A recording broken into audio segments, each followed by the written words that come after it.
Hasil rilis akhir tahun kinerja Polrestabes Palembang terhadap seluruh kejahatan secara umum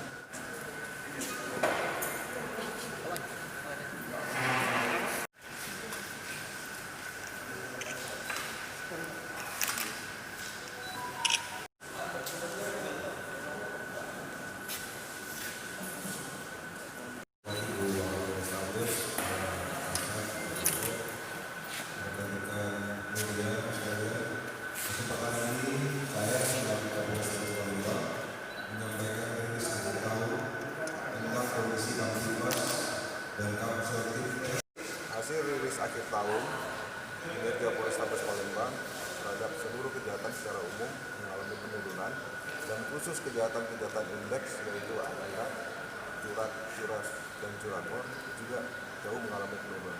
Hal ini tentunya berkat kinerja kepolisian dan yang lebih penting lagi juga berkat kerjasama dari seluruh pihak, terutama masyarakat secara umum. Kemudian dari Kamsatpol Lantas juga mengalami penurunan dari kasus kecelakaan lalu lintas, termasuk korban meninggal dunia.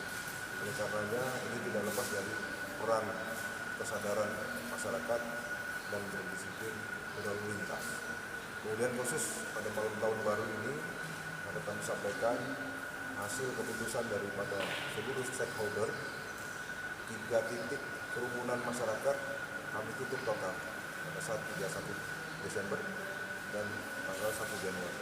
Ini tentunya tidak lepas daripada bagian tugas gugus tugas dan juga untuk menyelamatkan masyarakat secara luas dari pandemi COVID.